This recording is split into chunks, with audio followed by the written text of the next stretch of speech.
Buen día, buena noche, wherever you may be. Soy Polly, su chicano en Los Ángeles, California. Esto es Midnight's Edge en español. Hola a todos y los partes a Latinoamérica y también en el mundo, ¿no? Buen día. Buen día. Buen día, Krastimoko. Buen día, Alex Ashkan.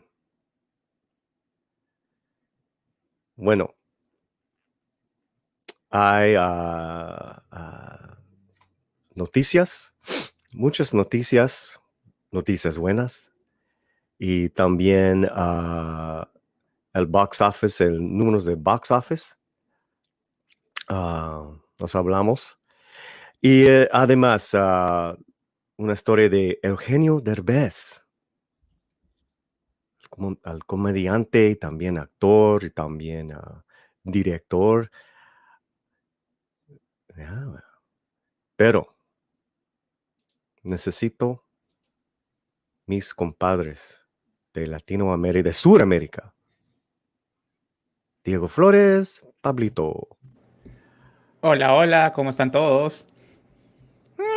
Óigame, se sintió rete feo, óigame. Today we have Derbez. Oh, yeah. You've been waiting to do your impersonations.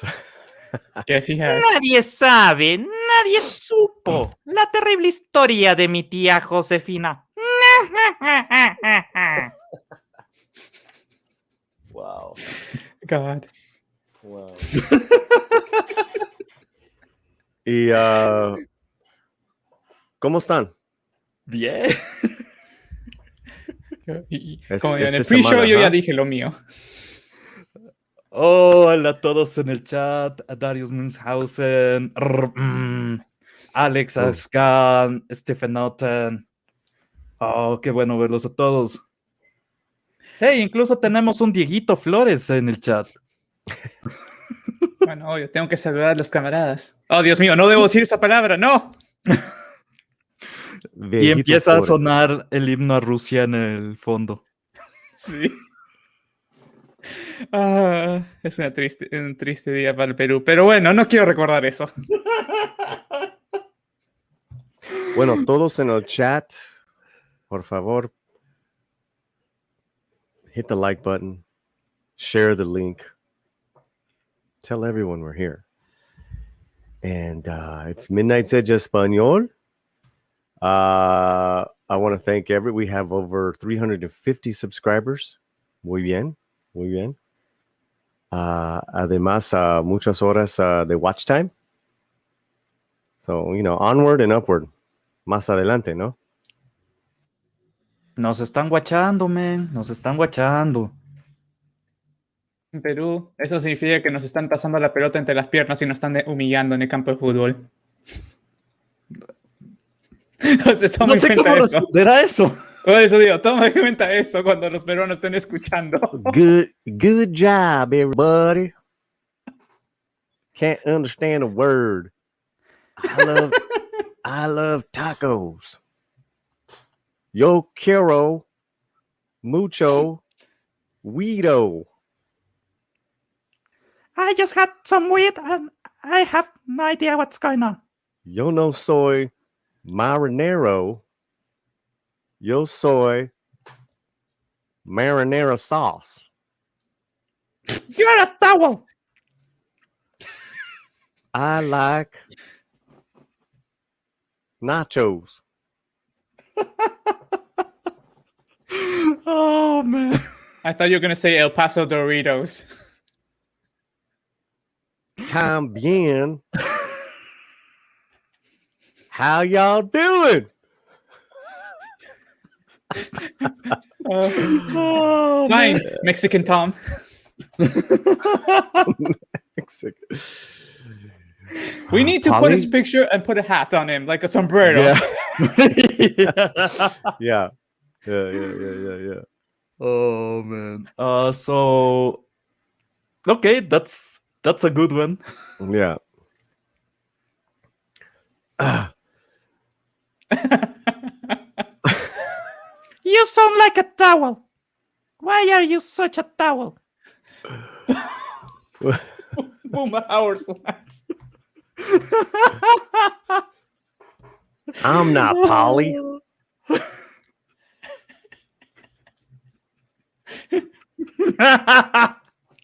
He's El Paso Tom. El Paso Tom. That Tijuana Tom.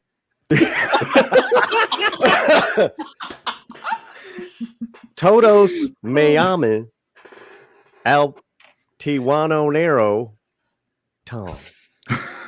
But you could call me TJ Tom. TJ. Yo, Diego, let me read. Let me read. Yo necesito leer este posto.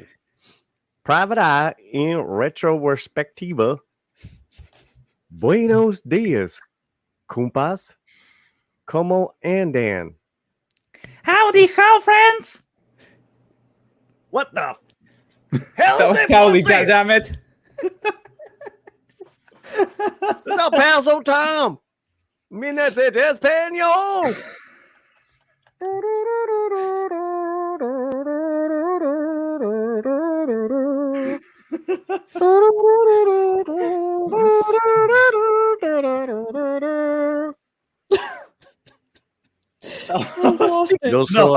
Yo soy el toro.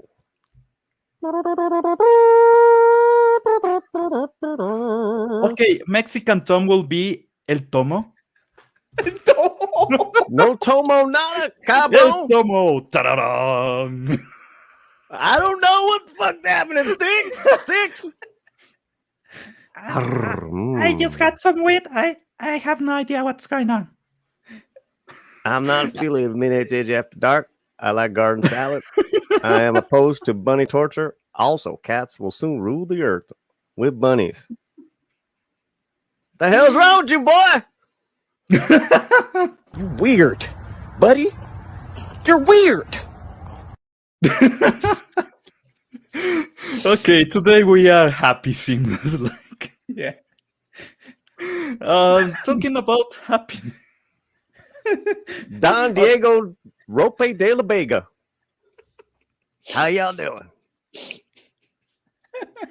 Howdy, partner. Oh, I can't. I'm losing it. God damn it. Rails. You got rails? I like rails. We are not of the rails. We are going weird places. Okay, Tom at is this left. train. Yeah, no más. Ok. Empecemos con la primera historia. Right. Let's start all over. El camino al con el rey en vivo. Ok, empezamos con Sí, Fast 9. ándale. Ok. La historia de Fast 9. Ya tengo. No, la iba a compartir, pero si es que. Ok. Bueno. Okay, so first let's explain this in English so we can actually read it. Fast 9 is making bank. They are actually recouping the money that they spent on the movie and international marketing in 5 days. So let's see about this. Box office. F9 kicks off summer movie season with 162 million worldwide debut. That's a lot of money, man. That's a lot of money. F9 essentially kicked off the 2021 summer movie season, except in China and elsewhere. As opposed to North America, Justin Lee's Fast and Furious 9, which pits Vin Diesel's dynamic Toretto against his estranged evil brother played by John Cena. Wait, is his brother? Yeah. I need to watch these movies again, man. This is a novella. Of course it's making money. It's a fucking it's a flipping novella. Novelas. Earned 162.4 millions in eight markets this weekend, which is exactly in the line with pre-release expectations. The film earned 14 million in IMAX alone. Whoa. Incoming IMAX second biggest May debut behind Captain America Civil War worldwide launch in 2016. It is Universal Third's biggest IMAX overseas debut over after Jurassic World and the Fate of the Future. Dude, this surpassed. Okay, Pauli, you really like hats. Your hats are hats. Let me just. I just noticed that. Yeah, that's amazing. Okay. Yeah. The 200 million actioner pushed the entire Fast saga, now 10 films and counting, past the 6 billion mark with a raw global earning behind only Star Wars, 10.25 billion over 11 live action flicks for original cinematic franchises. Let this sink in, okay? The Fast and the Furious, with 10 movies that cost pennies to make, have earned $6 billion. $6 billion. Star Wars, that is 45 years. Actually, we are celebrating the 45th, I'm not sure if 45th or 44 year today. But man, this is amazing. $6 billion with weird card movies. I don't know what to say. It's a lot of money. Sorry. All I will say is, for at least in Latin America, it's because go Speed Racer, go. We love cars because of that. Yes. To be honest, yes. Oh, Diego, can you read the next paragraph, please? Where did you end it again?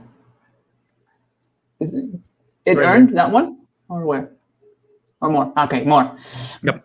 More so than any Hollywood franchise, the Fast Saga is huge in China, with Fatal Furious 7 both earning $392 million in 2017 and 2015 respectively, while Hobbs and Shaw became the last non-MCU Hollywood movie to earn $200 million in China back in August of 2019.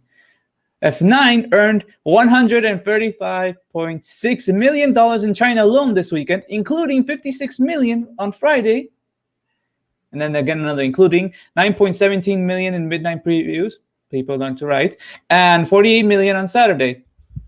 That's the first 100 million plus opening for Hollywood flick in China since Avengers Endgame in April of 2019. That's huge. It was double Godzilla vs. King Kong $69 million launch 2 months ago. Although that film's strong 188 million in it shows that the Monsterverse remains a hot in China Hollywood franchise, even amid copious local blockbusters. Okay. Can we please concentrate on the Avengers part for a second there? Before that, says in the chat, mucho dinero por una telenovela. Yeah. No solo una. Es una saga. Those are episodes. Son episodios de una telenovela. Mm-hmm. Y esta María, la del barrio, es muy interesante. María Furiosa. Sí. Okay, but going back to the paragraph, there was something important here. The emphasis on the fact that Fast and Furious is like the first Hollywood movie to actually bust open that ceiling in China since Avengers 2 years ago. Okay? Mm-hmm. 2 years has passed in China, and China, not a single Hollywood movie has had any like strong showing until this one. That's also mirroring on Latin America, on almost every single country. If you see, the movies that are actually making money are the macho movies. Godzilla vs. Kong was a macho movie. This one is a macho movie. So for some reason now, all I'm thinking, like hearing the song, is macho, macho. Man. I wanna be a macho man. Exactly. No, but Okay. yeah, those are mainly movies. Those are, Guy flicks. China likes this kind of movies. Even Riddick. Riddick is crazy popular on China. Is crazy popular on Latin America. We just like this kind of movies, man. That We and just also because our local market basically just produces a lot of character-driven dramas or character-driven stories. So when you can see finally a movie where there's explosions, but it's character driven. Toretto has his. Okay. no, but you know what I mean. I'm talking about when the center of the whole the whole movie is the interpersonal relationships and not really anything else. Yep. So and everything is centered on that. That's what we in this region produce as film content. Like when we go our local cinemas, when they put a local movie, it's usually a character-driven like drama where it's all about each other's feelings or how they're expressing or how they're not expressing their feelings, and they're all shut in the contrary to what the popular belief is of our how we're supposed to be as Latinos, right? Yep. Because they have to be different. And so it's not the same as when you finally have a movie where it's like cars, guns, explosions, weird, wacky science, men with muscles. No, you are missing one key component. What? Family. And family. But you gotta admit it, that's also helped. Yeah, Fast and the Furious is all about family. So that's what it actually resonates with. That's the word, resonates with a lot of people, because we kind of have that feeling. We may want to kick our brother's ass sometimes, but we still love our family. That's the drama on this series. That's what moves people to keep watching this series. On Fast 7, when the actor died, I forgot the name. The goodbye that they made actually made a lot of people want to watch the saga again, because they were tuning off the saga. The saga was dying on the fifth movie. If you see the money that they were making, but then he dies, and that scene alone made people fall in love again with the franchise. I don't know how, but it made it.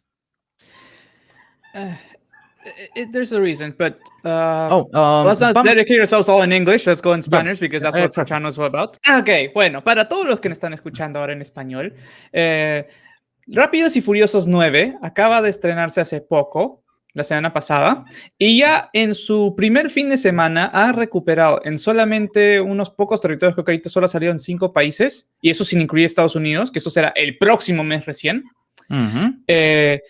El 80% de su bendito presupuesto, mayoría viniendo de China, logró romper después de 2 años la barrera de los $100 millones en China, cuando ninguna otra película de Hollywood pudo romperla, desde Avengers Endgame en abril del 2019, hace 2 años, literal.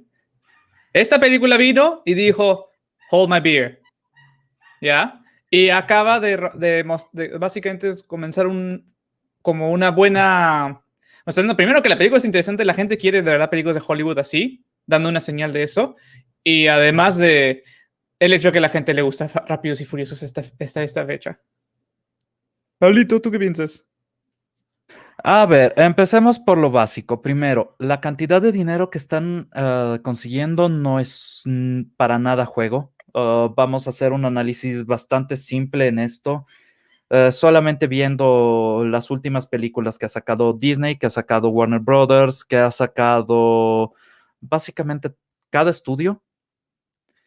Y China es un mercado sumamente complicado, empecemos por ahí. Es un mercado extremadamente nacionalista, no les interesa mucho tener material que no es sobre grandes estrellas. Vin Diesel es una estrella bastante grande para China. Las películas de Riddick, a partir de Pitch Black, ya son bastante cotizadas ahí. Pero, y este es el gran pero, incluso con eso, el mercado chino ha estado un poco sobresaturado de sus propias producciones. Así que si es que ves, por ejemplo, películas como Godzilla versus Kong, sí tuvo popularidad, pero al mismo tiempo ellos estaban con otras películas que ganaron más dinero dentro de su mercado aislado. Ahora vamos a la parte internacional. En la parte internacional, a la gente no le... Latinoamérica no tiene tantas películas producidas en Latinoamérica, dependemos de los Estados Unidos. Europa tiene tal vez un poco más de películas producidas, pero esto es algo universal. Rápidos y Furiosos está ganando esta cantidad de dinero porque es algo universal. Son carros, es familia, es drama, es acción, es explosiones. Esto llama a la gente, mantiene a la gente interesada. La serie estaba empezando y gracias por recordarme, es Paul Walker quien murió. Cuando Paul Walker murió, la serie estaba en picada. Hay esta escena donde él está en un carro, Toretto está en el otro carro y van en diferentes direcciones y demás. Recuerdo cuando salió esa película, la gente estaba hastiada, no querían ir a ver Rápidos y Furiosos nunca más. Después de esa escena que se volvió extremadamente popular, sacaron la siguiente película de Rápidos y Furiosos y todo el mundo fue a ver cómo iban a continuar la serie sin Paul Walker. Desde ahí, a todo mundo le escucho exactamente lo mismo. Ah, sí, fui al estreno o fui en los primeros 5 días. Les encanta esta clase de películas y no los culpo. Yo no soy un gran fan de la saga por Tokyo Drift. Es la película que me desconectó completamente de la saga. Pero sí, lo sé. Es la tercera película. Exacto.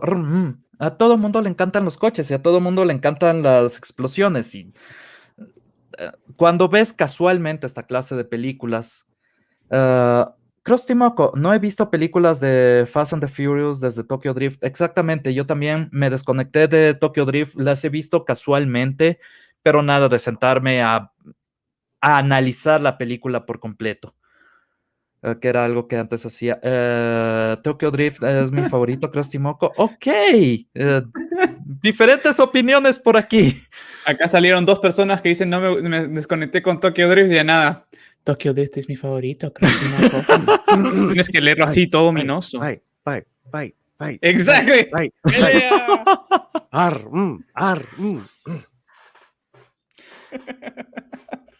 Pero solamente piensa en esto. Rápidos y Furiosos ganó $135.6 millones solamente en China. Solamente en China. La película todavía no sale en los Estados Unidos. En este momento estoy en la página de Cinemark Ecuador. Técnicamente ya salió. No del todo, pero puedes ir a verla. No te dicen que no, te van a cobrar el boleto. Simplemente no te dicen, está en cartelera. Ecuador es raro. Ok, solo para que tengan una idea, China es el 80% del 80%. Ajá. Sí, así vamos. Ok, pero sigamos un poquito más porque hay otros países que mencionan acá que va a ser interesante. Dice, it's earned 9.9 million in South Korea and a record 2.6 million opening weekend in Saudi Arabia, a relatively new marketplace for Hollywood flicks, as well as 2.4 million, Universal's biggest opening ever in Hong Kong. It also earned 8.2 million in Russia, a record for the pandemic era, with 62 territories left to roll out over the next 2 months. That includes Australia on June 17th, North America on June 25th, and Germany, France, and Spain in July. Needless to say, this is closer to a spaced-out worldwide launch of Jurassic World Fallen Kingdom, which earned 417 million domestic and 267 million in China, and 1.308 billion worldwide in 2018. Then the Everybody into the Pool at Once 532 million global launch of The Fate of the Furious in 2017. Muy cierto. Let's see what else here says. China's word of mouth isn't so hot, with audience polling closer to Transformers The Last Night than Coco. We've seen that the Detective Chinatown 3, $685 million from a $398.5 million debut. Batman vs. Superman, $95 million to a $55 million. And Warcraft, $218 million from a $90 million. They say Wednesday, Thursday, and a $156 million from a Wednesday to Sunday debut. That Chinese audiences are perfectly capable to showing up and then rejecting big title. Let me read that again. That Chinese audiences are perfectly capable to showing up and then rejecting big titles. We're probably looking at a Chinese. He said came closer to Transformers Last Night, $228 million, than Avengers: Infinity War, $356 million. That would be less of an issue amid a conventional worldwide release, but a recovered China was supposed to be a stopgap for downturns in compromised markets. That said, with China offering up to 25% of the gross, the difference for Universal would be around $30 million. Holy, that's something else I want to talk about, but that holy 25%. Yep. I'd be more concerned about how word of mouth for F9 impacts F10, Fast 10, or whatever they call it.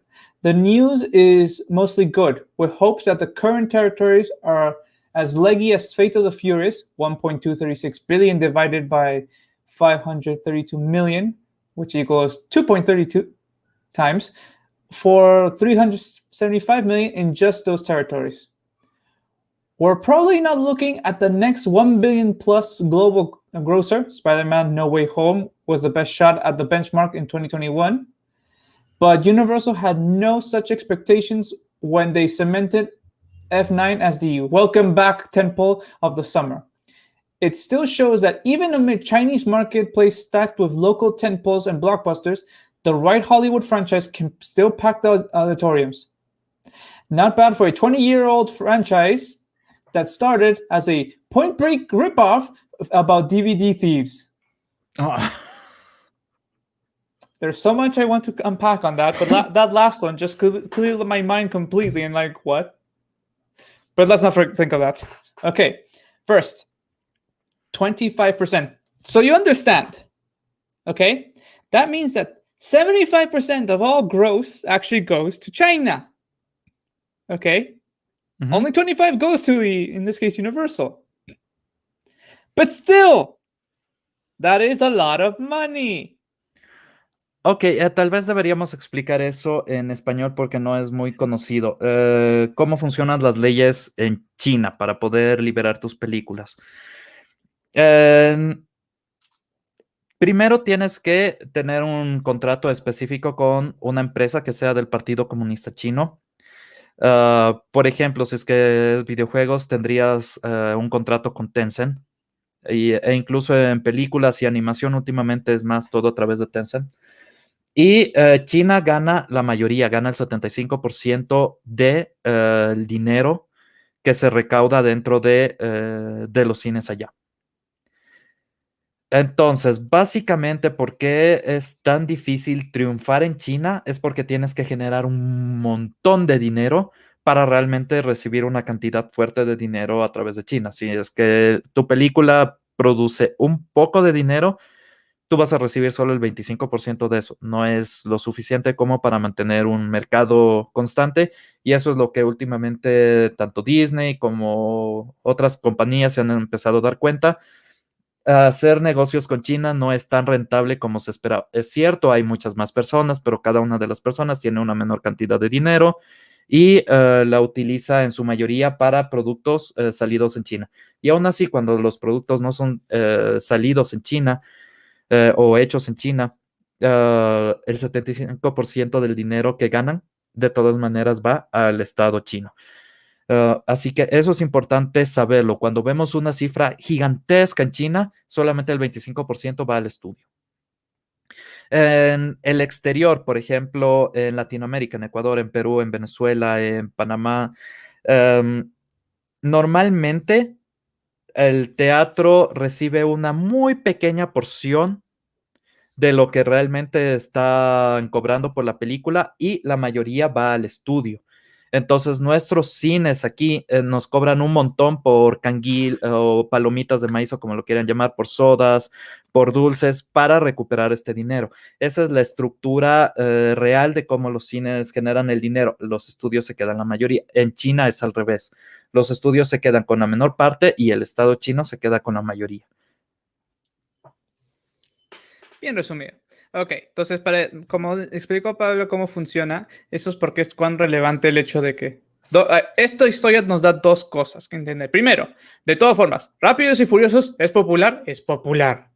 Eso no se lo quita a nadie por el hecho de que de su presupuesto, digamos, aunque no está aún ganando todo, pero en cinco territorios ya hizo tanto dinero y aún falta mucho más. Entonces, lo más probable es que esta película tendrá una tendencia a salir en lo positivo, o sea, como digamos, in the black, para el final de su ciclo en los cines. ¿Ok? Además de que lo están haciendo de una forma progresiva, lo que les da tiempo para armar esa como word of mouth, o sea, lo que habla la gente para dar lo que digan positivo para poder abrir poco a poco y la gente quiera ir, especialmente porque ya en muchos territorios están yendo a la normalidad. Eso es uno, pero otro es el hecho de que como esa estructura hace que también esta imagen que estamos viendo ahorita, como que los 162 millones, no es exactamente súper bueno en el sentido de términos financieros para Universal, pero sí en el sentido de marketing, porque de todas formas ese número es un buen número de marketing, sin tener que pagarlo. Y eso va a ser lo que al final les da rendimientos mayores en territorios como en Estados Unidos o en Europa. Donde ahí más probable va a recuperar lo que ha invertido y va a salir en lo positivo. Hay algo importante con Rápidos y Furiosos y tal vez es algo que los estudios norteamericanos no entienden tanto, incluso sobre la calidad de la película, calidad de trama, historia y todo.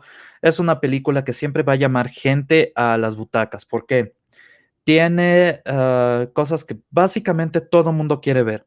Tiene tetas, tiene carros, tiene explosiones y tiene esa sensación de familiaridad extraña que solamente lo obtienes de ver una novela. Entonces, esta película tiene garantizada audiencia, no importa qué es lo que hagan. Puede ser mala y puede quitar el interés a gente como lo hizo para mí Tokyo Drift, me quitó el interés del resto de la saga, pero hay gente que en cambio se unió más a la saga en ese punto y los que están unidos a esa saga no se van a separar por nada, van a seguir querer viendo. Entonces, cierto es que de boca a boca cambia un poco la percepción, pero incluso de boca a boca, esta es una si es que la gente dice es mala y todo, esta es una franquicia que de todas maneras va a recaudar dinero por el interés general en tetas, carros, explosiones. Así Y funciona. en ese orden. En ese orden. Y es maravilloso. Y por cierto, Stephen Otten dice, y sí, sigan a Dieguito, a pesar de que le gusta intentar diferentes partes del cuerpo. Madre! No comiences con eso, ¿ya? Stephen Otten dice, I didn't understand Warcraft. It was too inside baseball for me. It looked good. There were some surprise deaths, but I had trouble following it. Okay, yes. Also, they destroyed the possibility of doing the Lich King correctly. I'm a nerd, sorry. But Don't go technical. Okay, I won't go technical.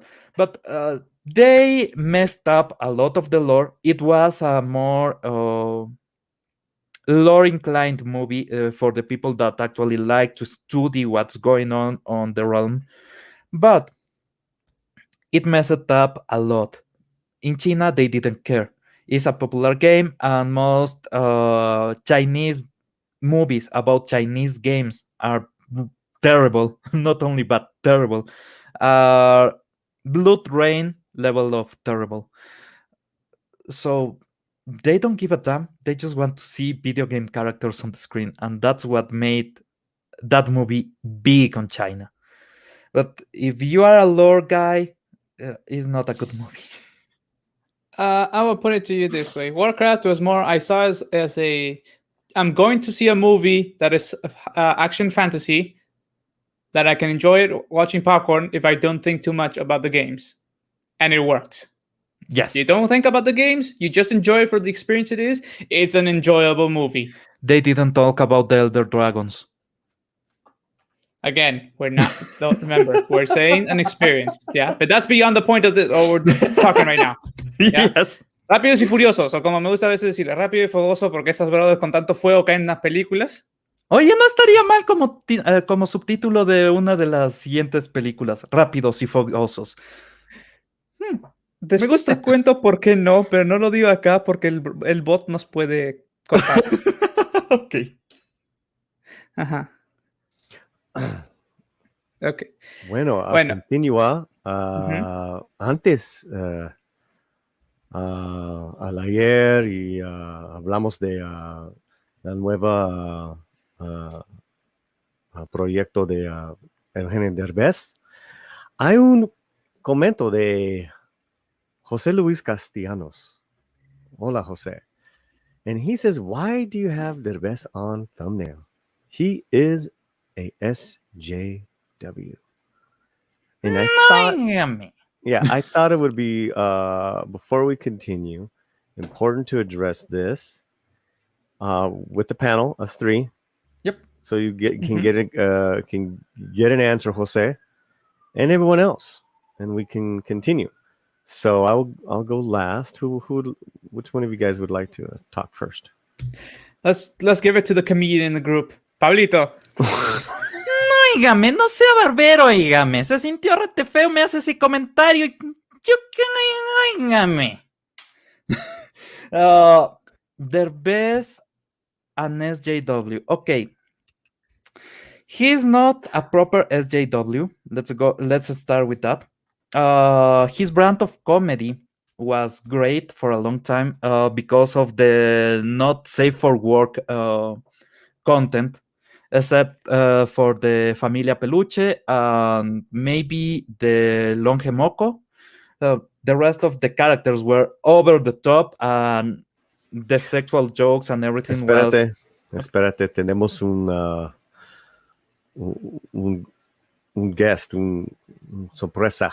Oh, una sorpresa. Yeah, I got to talk to you, Paulie. Where do you get off saying I sound like I'm from El Paso? That's some ridiculousness. I've never talked like that in my life. Well, I want you to understand Espanol. Midnight's Edge in Espanol, Tom.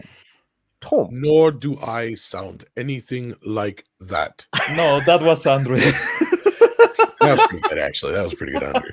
Anyway, don't let me interrupt you guys. I just thought I'd hop in and lend my moral support by going gusto. Jefecito está aquí. I'm happy now. Por fin. Mañana. Finally, we were just answering a question before we really get into the story of this star Eugenio Derbez, who's pretty much Latin America's Jim Carrey, but bigger. Yes. Don't let me stop you. I just showed up for moral support. Yeah, man. Yeah. Go ahead. Okay, so that's it. Derbez has a brand of humor that is completely off the hook.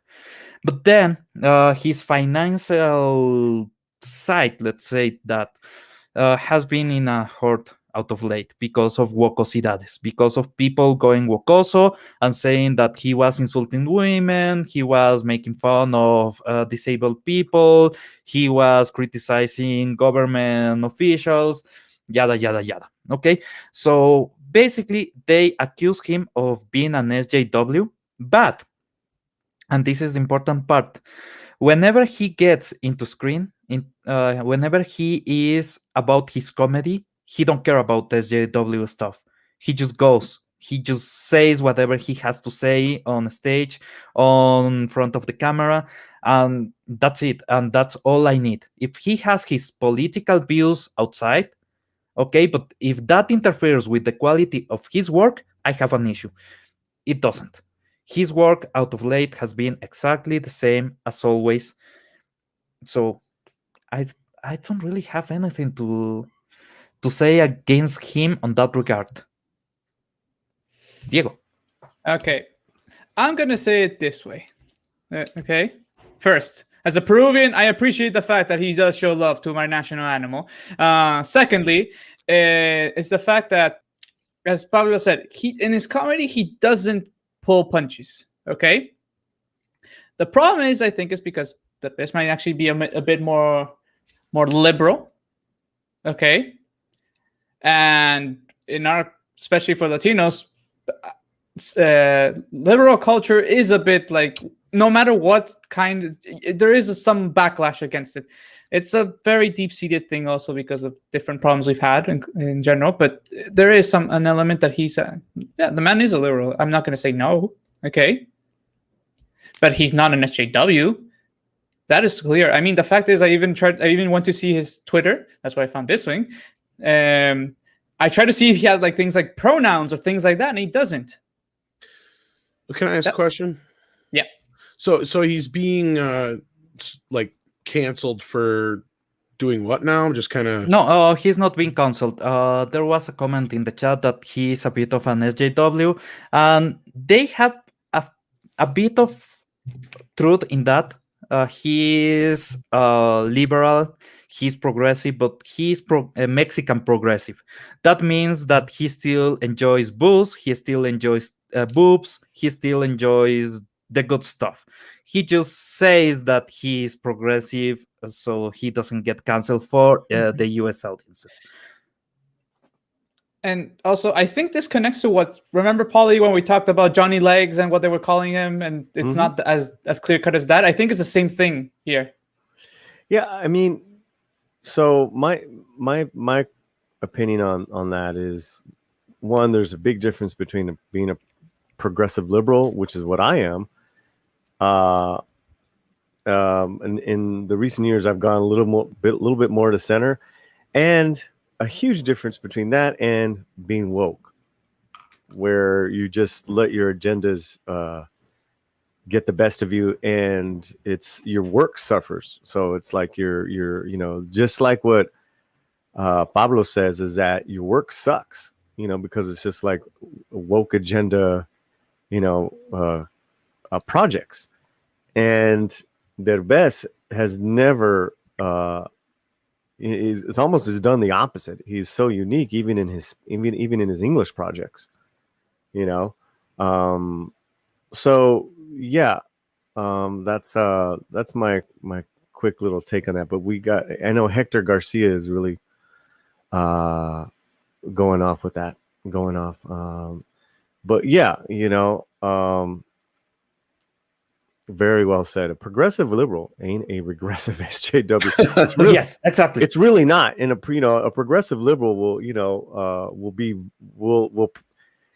truly practice tolerance and your ability to have discord with the right, with the far right, even the far right, and to find compromise and have good discussions. That's what's really important. Also, too, it's like, we're not going to like every political stance our celebrities take, but we just don't want them to beat us over the head with it. And he doesn't do that. Yeah, I think that's the main point. At least that's where I come from anyway. I don't give a shit what your politics are, as long as you're not, killing kids or doing anything stupid, like, as long as you're just a good person, I don't give a shit who you like or who you worship. That's not my business, right? If you entertain me, that's cool. If that's your job. Like, I think that's where a lot of us stand on a lot of this stuff. Even Mark Hamill, I don't care for his politics, but as long as he's not shoving it into his performances, I don't give a crap. I want to go a bit on Spanish just for this. Please do. Okay. Eugenio Derbez tiene su concepción. Primero, como dice Héctor García, México es bastante liberal. Aquí el Ecuador es libertario de origen. Nuestros fundadores crearon el movimiento libertario en Latinoamérica y mi ciudad es la ciudad libertaria. Así que hay mucho de este tipo de políticas mezcladas en nuestra cultura. Pero normalmente eso no interfiere en la calidad de un producto. Por ejemplo, No sé si es que alguno de ustedes vio al Gordo Porcel. Era un cómico argentino extremadamente soez, extremadamente, siempre había tetas en la pantalla, siempre había algún chiste extremadamente sexual, pero, cuando él hablaba sobre política era totalmente de izquierda, era totalmente liberal. Es algo que se repite mucho en nuestro ámbito, en nuestros comediantes, en nuestros artistas. La mayoría de artistas pasaron por escuelas de artes o por esta clase de academias que de todas maneras te meten en política y al final salen y hacen algo que no tiene nada que ver con su política. Eso es importante, eso es extremadamente importante en tu trabajo. Y si es que él logra tener esta separación, yo no tengo ningún problema con cuáles sean sus políticas personales, si el entretenimiento que me da es bueno, si es que cuando va a hacer un chiste que es tal vez un poquito subido de tono al hacer la voz de burro en Shrek, él lo hace bien. Si es que en su sketch él hace un chiste sobre que cuando él es Ludovico Peluche, en Los Peluches, por ejemplo, los chistes que hace sobre su mujer, en este momento lo podrían hacer ser cancelado en los Estados Unidos por completo. Eso sigue pasando. No le importa, porque es parte de la comedia, es parte de nuestra cultura, tanto como el ser liberal o ser libertario o lo que sea. Sí, exacto. Bueno, y justo aprovechando el tema de la familia Peluche y también de Eugenio, vamos a su nueva serie que está en Amazon Prime, justo comenzando en el título, Pandemic and a Road Trip for Season 2. Just to give the viewers a bit of a sense, basically, Eugenio Derbez and her family have... Lo siento, pero hay en el chat, hay un anuncio de Mexican Iron Man. Bien. Today, Mexican Iron Man announces that I am forming a new conservatively progressive political party that stands stunning and brave for boobs, barbecue, tortillas, and smoking hot ladies. Well, isn't that boobs already? Smoking hot ladies, except Boricuas, my kryptonite. You know what? I want to join that party. Yeah, sign me in. That sounds Sign like me a up. party. Sounds like a party De fiesta party.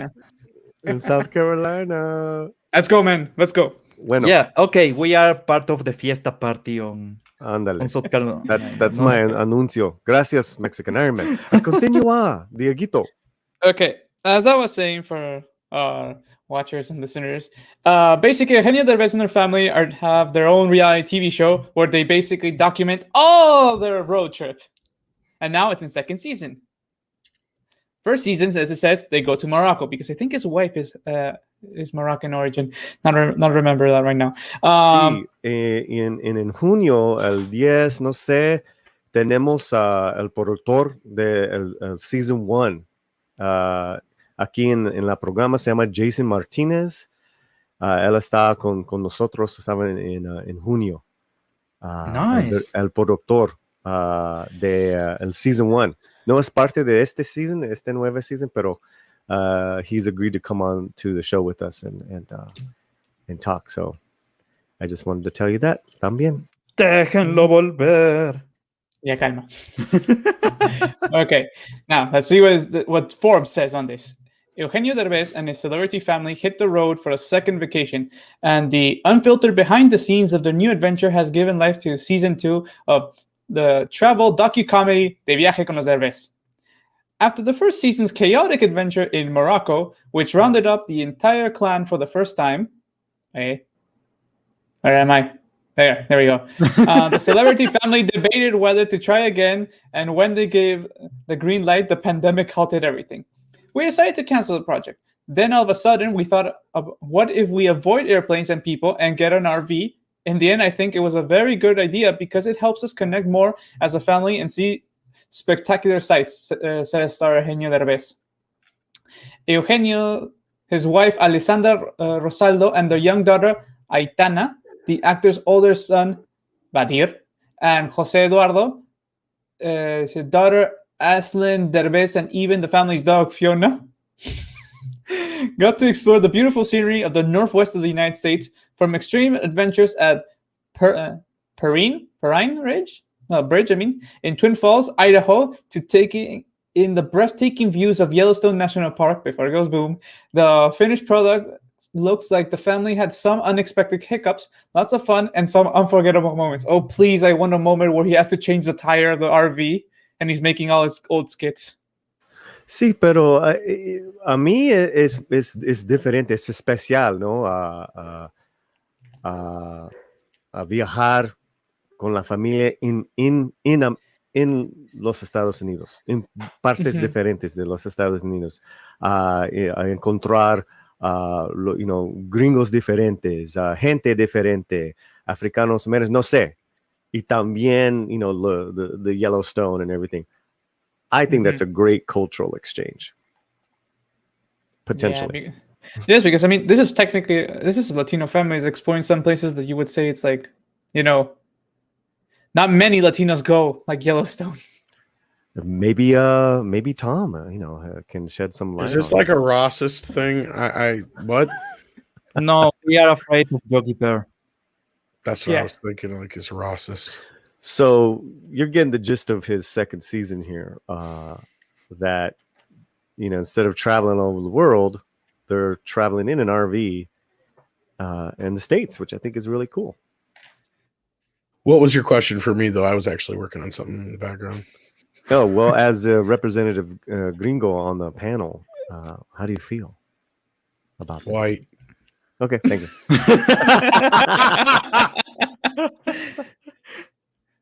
He's our token Which now. is very racist, I'm told. So, like, I feel like such a racist right now. Well, you being on the panel, you're getting de-gringofied and getting a tan. So there you go. And I'm a xenophobe. But you now say cho. Don't start. Yes, you do say cho. And what you say wokoso very well. Well, did he say that he's a xenomorph? No, let's go on. Let's go on. Because here's something interesting actually in the article. Before this, it wasn't picture perfect, chimes in his wife Alessandra. I love nature, but I told Eugenio I can deal with roughing it up a bit as long as there is a clean bathroom, which he assured me we would always have. And oh, surprise! But that's why we do these trips. To learn to adapt. Life is about adapting. Yeah. Was that like a having sex in the bathroom kind of thing? I'm confused. No, it's more of a cultural thing because basically she's been used to having bathrooms, and I believe most likely the bathroom got clogged up. Okay, from the context, so it don't matter. Oh god, we had to adapt to the pandemic and the new way of life, and this is the interesting part. The pandemic hit close to home. Eugenio's son Vadir got COVID-19, something they tackle in the series. So well, if it hit close to home, then move. Out of their RV? What the hell?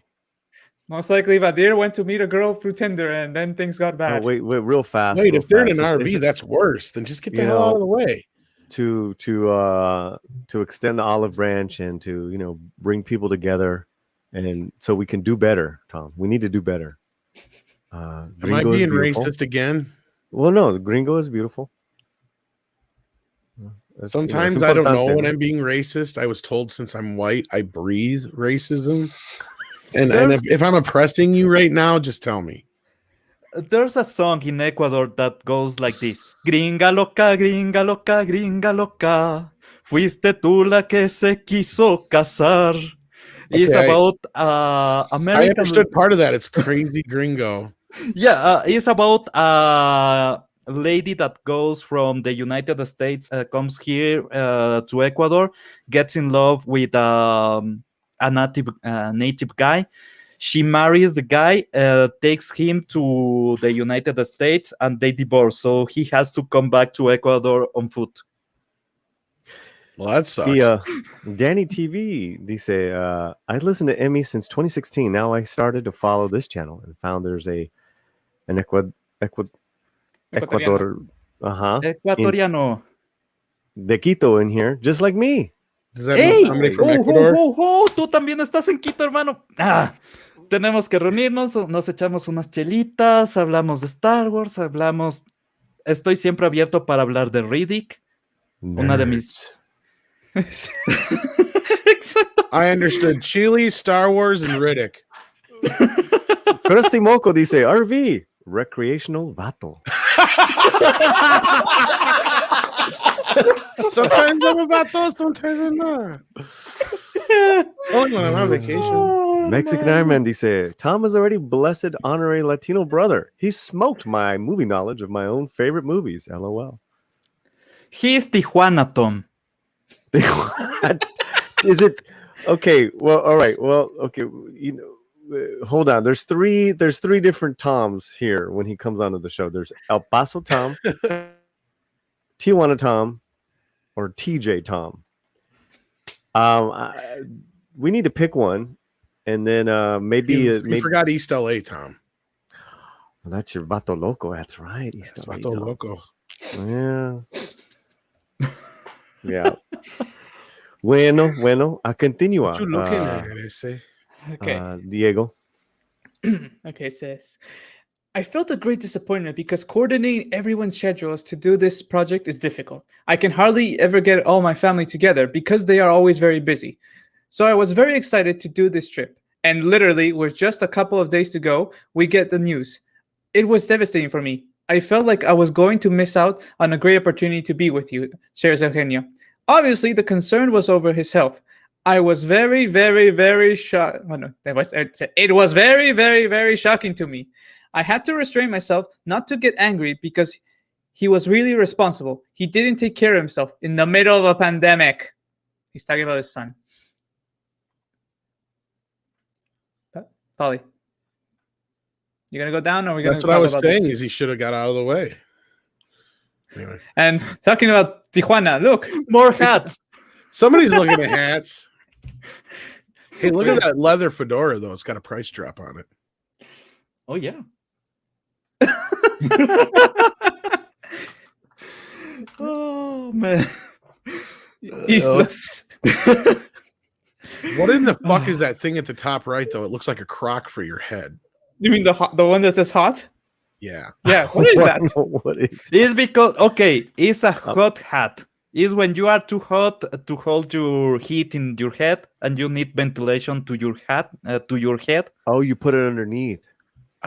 No, you put a fan on the top and you cool your Then No. don't wear a hat. This is ridiculous. Ooh, this blue. I'm Ooh, with this one's Paul on nice. this. Yeah, that was a nice one. I like the leather. Paul is fedora. already like saying, "Okay, I'm gonna buy I this know, I'm one." like, Or is good that, idea. or is that a derby? I can't remember the difference. What's the difference between a fedora and a derby? I can't remember. The blue is that's pork pie. That's a pork pie. Yeah. These are like pork pie. Yeah. That one's I know it has to do with the brim. Yeah. This is a trilby. No, that's not a trilby. This is like a short fedora. These two are short. Okay, so that's a fedoras. fedora. That's what I thought. Okay. Yeah. I'm learning my hats. I'm Yeah, I'm man. a bald guy. Yeah. Okay. Then we got the. Do you that's wear like a hats, beanie. Tom? Well, I wear caps once in a while. I do have a fedora somewhere. We need All right, a let's picture get of to Tom this. with a fedora for this. Yes. Anyway, I interrupted your story, gentlemen. No, Please no. continue. Well, continue on. Okay. Or a bowler Yeah, hat, I'll- like Rick Sanchez said. Yeah. Could be.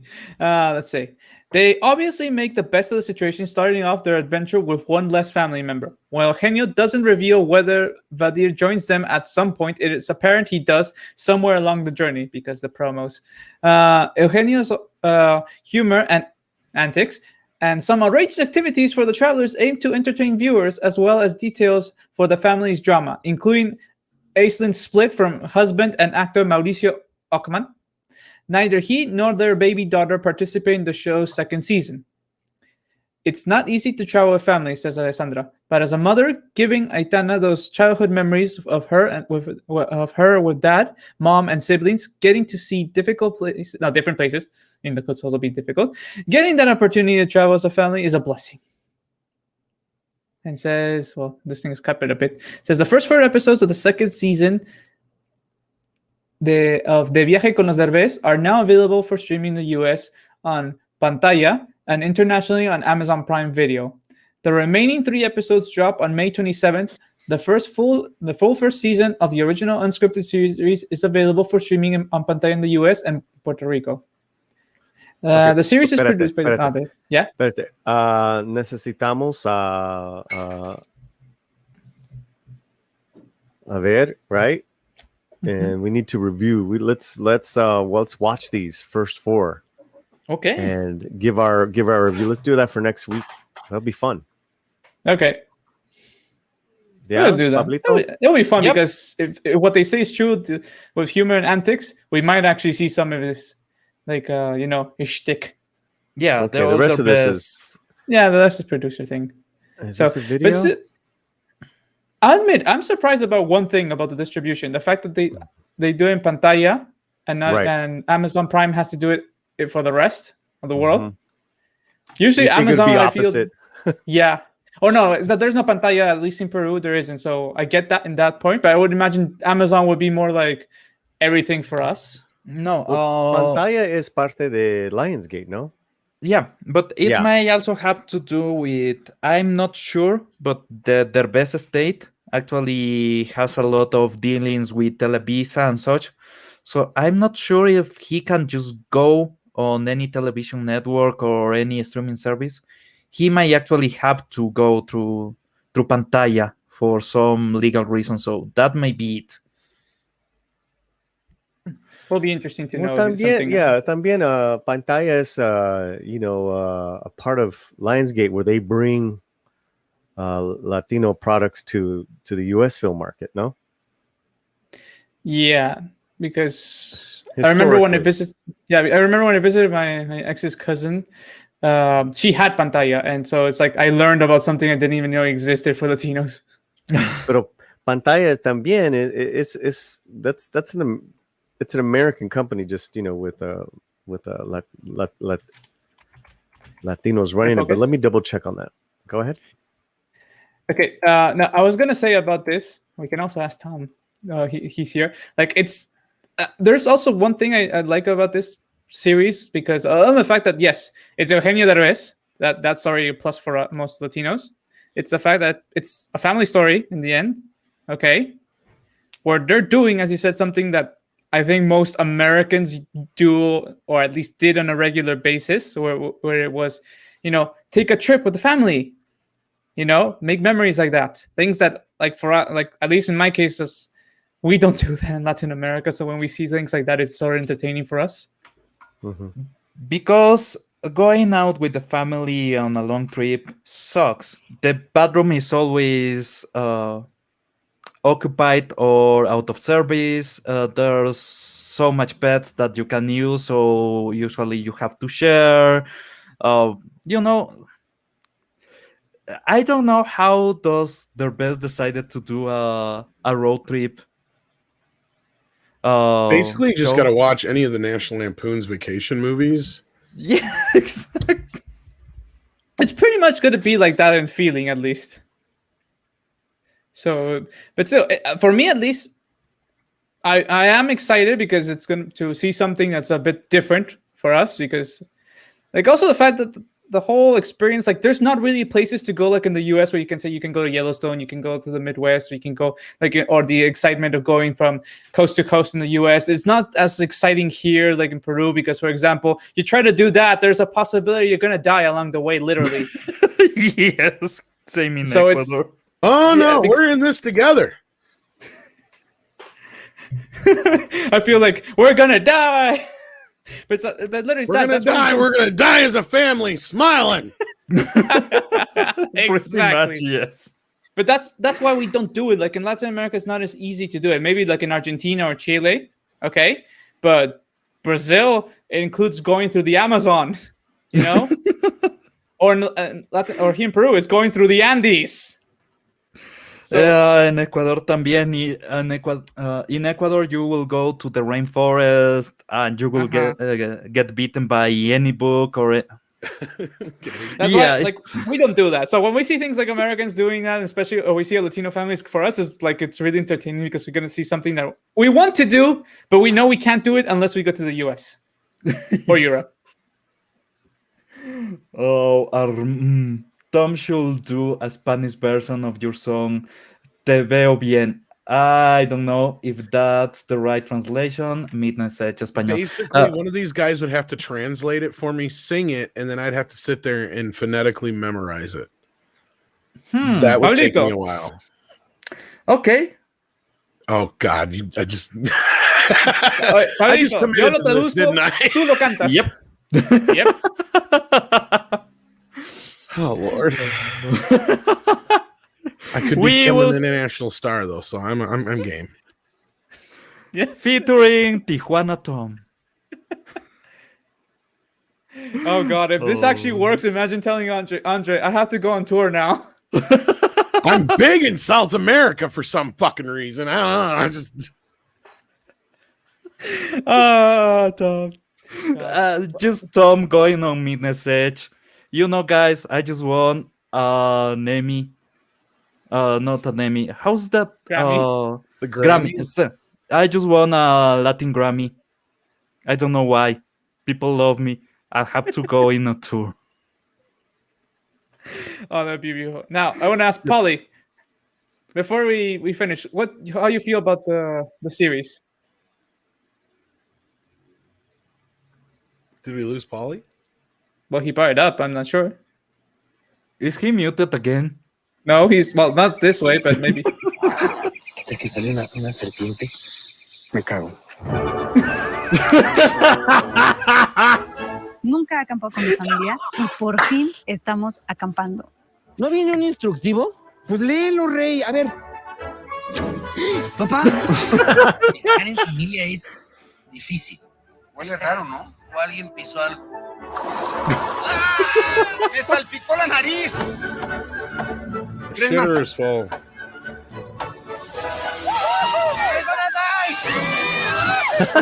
There's no way he's gonna chop that big fucking log with that little fucking axe. Si tú quieres brincar, brinca. Si te quieres aventar, aviéntate. No pasa nada. Papá, se me burló. Él le habla a mi mamá, ¿eh? Oh my No, God. ni así le voy a hablar. ¡Ay, cabrón! ¡Ay, cabrón! Ay, güey.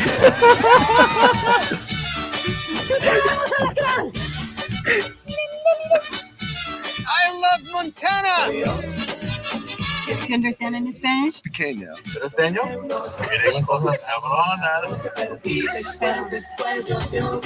Aunque no dormí mucho, fue una noche espectacular. ¡Ay, Eugenio! Y ni cuenta se dieron. Él sí se ve bien, cabrón. Yo sí me la veo. Es como The ya. dog. I want the puppy. Es como Jabba the Hutt. Oh, the dog. All right. That's the kind of God. puppy I've always wanted. I'm watching this one. Yeah. It looks great. Private Eye says it sucks. What? You know what? I don't. You know what? Oh God. Diego, cálmate. Which Diego? Private Eye. Don't, it sucks. That's not nice. Look, if just a moment where he said, "If we see a snake, I'm shitting myself." Is it on ESPN 8? The Ocho. Here's the thing. I love that movie. Here's the thing. I think it's entertaining. It looks hilarious. How can you say it sucks from a trailer? You know what, Jose? You've caused more trouble today than anything. You need to stop. No, there's Thank that Gracias, anti-drug ad. Pero no. on- Pero Jose y Don Diego de la Vega, you guys are in the corner. In the corner. Now, pórtate bien. I didn't do it. And Pórtate Krusty bien, Moco, I'd chico. expect no less out of you. So How dare you? Polly found my buttons. Yeah, Oh yeah. he's already fired us once today. Thank you, Polly. What the hell is wrong with you people? Yeah, no, nice try. Diego! Diego! Diego! You're really upsetting Paulie. Paulie. Latino combat. Dun, dun, dun, dun, dun, dun, dun, dun, dun, dun, dun. Get over here. Is that where all the characters are Mexican knockoffs? No, or what? instead of get over here, vente cabrón. You can watch it, but I don't. Have you seen it, Diego? Have you seen it? You're saying you don't recommend it. That means you've seen it. Have you seen the first 3 episodes? Yeah, cabrón. Stop, man. You can't stop me. Okay, wait. Let's go back. Let's concentrate a bit. Let's do it on Skeletor's voice. You cannot stop me. Okay. Sorry Don't about do that that. again. Maya Ninjas Hermanos, my next comic. Let me do that for you. All right. You can't stop me. Okay, Tom is the definitive. Nice. But, I'll like- get you next time, He-Man. Oh, mira, Gorosito.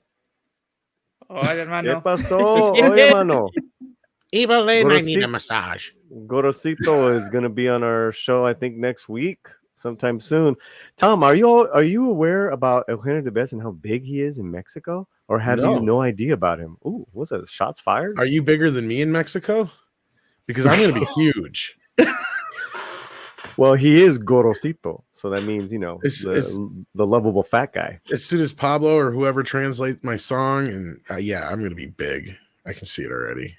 I'm going to have the senoritas all over me. I don't know. Gorosito is like huge. Like he's got like 1 million followers in like Facebook Landia. Well, goddamn. I Yeah. stand corrected. Tom versus Gorosito. Tom versus Gorosito. Fight. Need Skeletor with sombrero emoji. Yes. What is this? I'm not wearing this hat. Why is Oh, there man. nachos in it? Your Skeletor is way better, man. I'm sorry. I got to pick on you with that one. Gorosito, we look forward to having you on the show, hermano. Yeah, absolutely, man. Please. He's got quite a following in a lot of videos on YouTube. Well, that's Cool what this dude. channel's for, in all seriousness, dude. Like, yeah, totally. Like, that's why I brought Paulie on, because he knows this stuff. And yeah, if you're really the big deal that he's saying you are, no bullshit, then definitely get your butt on here. Nice. Derbez is extremely talented. There you go. All right. A singer or what? No, the guy who we just saw. I know, but what does he do? I don't know. He does everything. He's a I don't comedian. know. He's a singer. He's an actor. He's a I think, Okay, the producer. comedian guy. Okay. Yep. Comedian guy with the Get him family. too. Get him in here. Well, I Oh, think if what we also, could- what also is funny, guys, is that this Latino family, this very successful family. I mean, they're pretty much rich people taking an RV trip. Oh. It's not like Los Pobres, in an RV, Los Pobres are used to roughing it out. Here you have a very rich, very well-off, wealthy family in an RV. Like, how do you take the shit out of the shitter? Stuff like that. How do you chop wood? Okay, I want to show Tom what is Eugenio Derbez all about. So I shared Okay. my screen. Sorry, I didn't share the audio. Was Oh, that yeah, porn? too. Nope. Okay. No, So I shared Gorosito, with the real audio. fast. Gorosito. Okay, all right. Well, Okay. okay. Well, I'm asking Derbez because in Uruguay we don't know him almost at all. That's interesting. I mean, is that just a country thing? I'd assume that Derbez's show was all over Latin America. No, because Argentina had their own version of Familia Peluche. Mhm. So it actually most likely, if they transmit in Uruguay, they transmit the Argentinian version. Ah, So this is Eugenio Derbez. okay. ¿En qué está? Ah, sí, les iba a empezar a decir de la historia de las almas del purgatorio, que es una historia fea, feona. Una historia horripilantona. Una historia macabrísima. En donde el espíritu de un asesino se posesiona de las almas de un matrimonio. Y de las almas de sus sirvientes. Y de las almas... Sí, de las almas, las hijas del matrimonio. Las gemelas Salma del Carmen y Salma Manuela. Me hacen temblar esas historias de horror. Y es que esta fue horrible. Fue horrible. Ay, That's Eugenio Derbez. Yeah, he's a master. The master. Mexican Iron Man. Tom, it's like, imagine Mexican Iron Man going on vacation, but instead of Hilton Honors, I stay at Motel 6. Imagine the zany happenings. Sure. Oh God. But I'm gonna honest question on the panel, including Tom. Will you watch Including this? Tom. No, I don't have include him. Zero interest in this at all. Like, yeah, I don't have time to watch anything. That's a I good had to answer. spread Scarface over 2 days. Yeah. I mean, I've Ew, seen it, that hurt. but Tomorrow. Yeah, we're gonna. Well, in I a had to few just- hours, we'll record that. We'll talk Yeah. about that when we close out. I wanted a refresher. So yeah. Yeah, same here. And I've been, anyways. I'm definitely want to see it. At least the first couple episodes, and we'll review it. But I like, I do reality shows a lot. So with Mrs. Slant, so there you go. Pablito. I'm watching it. Just okay. I was unsure when Pauli told me to watch Selena to do the interview. I was like, okay, this is a novella, and I ended up watching the 2 seasons.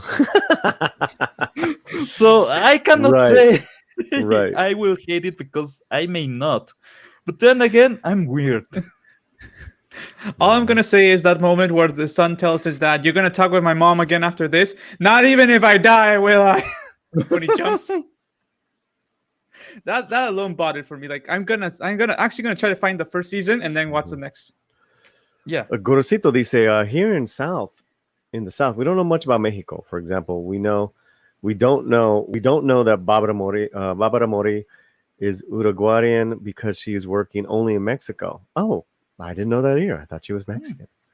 But don't you have Mexican co-hosts on your show sometimes, Gorosito?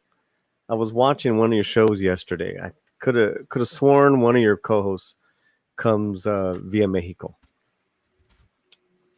Anyways, it's good to have you here, buddy. Yeah, man. So do we want to get to this last story, or do we want to close out? No, let's check the last story. It's a quickie. Yeah. Yeah, that's cool. Barbara Mori. Hubba. Yep. Yeah, she's hot. Ladies and gentlemen, I present to you Injustice, the animated movie. Yeah. Good for them. Still, this is like one of those times where it might actually be good. Okay. And this is why I'm a bit excited, because this is like one of those strange timelines in the comics and the games that it's very interesting having a Superman who's basically the dictator of the world instead of being the good guy. And then you have Batman who's like leading the rebellion. What I liked about it the most is how they announced it, because basically they never announced it officially until they did. They basically said, yes, also as a bonus feature in the second part of the Long Halloween for Batman animated movie, is this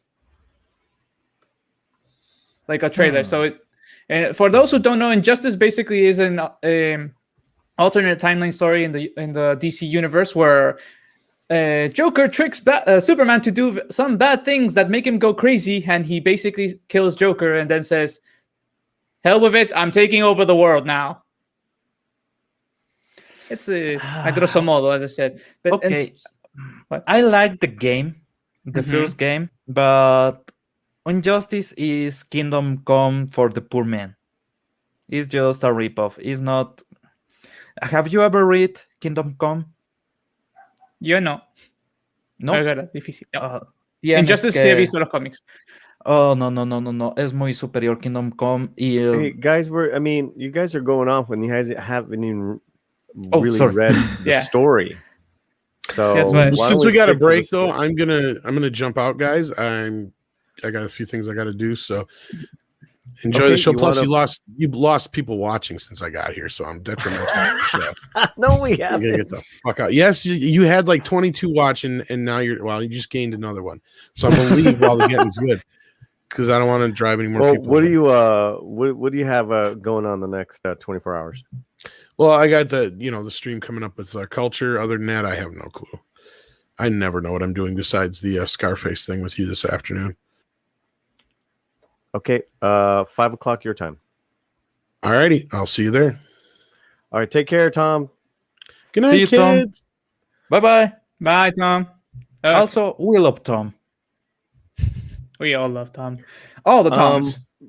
Listen, I'm gonna kill this story. I mean, you guys went ahead, and I asked you. You see, this is what I was telling you guys. If you want, He went. if you say, first of all, you said it's gonna be short and sweet, Diego, right? What did you guys do? You guys started talking about everything else but the story. That's not short and sweet. I gave it. Then Pablo went, and then it's like, oh No, don't blame it on Pablo. This is your story, Diego. yes, I know. But Yes, Dad. I'm sorry. No, I'm just giving you a hard time. But it looks like Mexican Iron Man is not a fan of Injustice. I have, but I take it you're a fan, Dio? Me, yeah, because it's like I've been exposed to it and I actually liked it. Okay, because it seemed very different for me. Mm-hmm. Because I always had this idea of Superman being always the nice guy, the good guy. He's incorruptible, and then you bring Injustice where you see him break. Let me ask you this, okay? Mexican Iron Man says that Lois dies in the nuclear blast, but in the game, actually Superman who pummels Lois to death because he is under the effect of a drug and he believes that she is Doomsday. So he actually is the one that kills Lois in the game. That's why he is so enraged with the Joker. But I know the story. I have played the game, but it's a ripoff of Kingdom Come. Sorry. It's just that.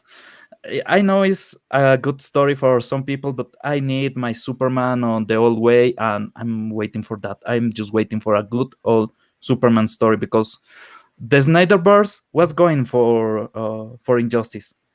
Ya sé, Don Diego, but here in the States, we have a saying of leaving a high note, keep them wanting more. So it's like you don't want to, this has been a great show, so you don't want to lose people too much. Yeah. And here's I wish they would do this. Oh. Forget Injustice. Oh, yeah. Clobbering Times got me this. That's amazing, man. Look at that work. That's just amazing, man.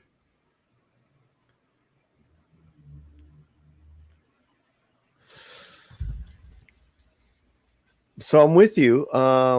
Let's comic porn. It is. God damn it, guys. We got demonetized for that. Oh, wait, we're not monetized yet. Yeah, I'm like, I don't think anyone has left us a tip today. I'll check. Let me double check. But while I do so, let's wrap it up. Pablo, where are you going to be in the next 24 hours? In the next 24 hours, I will be celebrating Star Wars because it's its anniversary. So, also, yeah, that's pretty much it. My channel is Geek Tropology. I do a lot of ridiculous rants, and the other day I drank Coca-Cola. That was the video. That's it. Dieguito. Okay.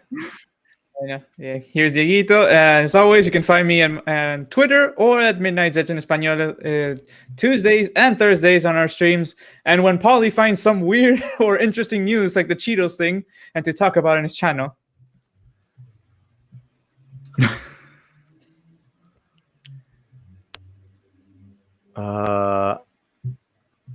Hey, I want to thank Mexican Iron Man for your tip of $20.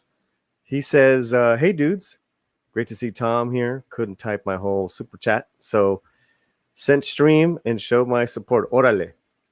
Hey, thank you very much. Muchísimas gracias. I will not share that money with the people of Latin America, being Diego and Pablito. I will not share that today. All that $20 is mine. Okay. It's like Mike is now like thinking, oh God, no, what have I done? Okay, un anuncio, Latino Slant tomorrow night, miércoles, a las 6 en la noche. Las 6 en la noche, Pacific Time, un programa especial, un stream especial. I will be with Tom, Andre, and Mr. H Reviews panel, all together, talking about the movie Scarface. Oh my God. It's going to be amazing. That is tomorrow night, 6 p.m. Pacific Time, Latino Slant. Mr. H Reviews, Tom and Andre, and myself. Todas cosas de la película Scarface con Al Pacino. All right, let me get out of this. Yes, let's show our faces. We're let's thank everyone in the chat. You guys have been amazing. Gracias. Thanks, everyone. Gracias a todos. Nos vemos. What is that? What propinas de chavos? Yes, that is our tip jar. That is our tip. So it's not too late. Go ahead, guys. We need. What do you have there, Diego? Miguel Grau with sunglasses. He's like Who our is national that? hero. He's a national hero in Peru. It's like, but look at him. He's glorious. ¿Tienes un prócer de la patria con gafas? No de la patria, pero es un héroe de la guerra. Okay. We'll be back Thursday with more shenanigans. And if we're lucky, explosions. Deeds and explosions. Hey, gracias, Darius. Hey, Thank you. Let me see what Darius says. See, I gotta go to the PayPal page.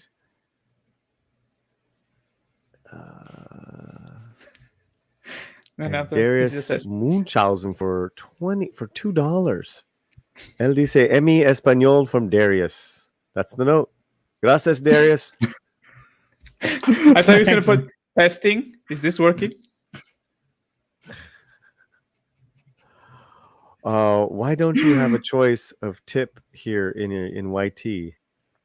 Todavía no nos monetizan, hermano. Oh, you know what we need to do, and we're not monetized yet, but we need to add the stream elements. You know, we haven't been working on that the whole end. So, you know, but we'll get there, Gorosito. You know, so we can be like you. Mucho gusto, everyone. Okay, we'll see you soon. Bye. Be well, todos. Midnight Edge Español. Oh, and everyone that just tipped, this is for you.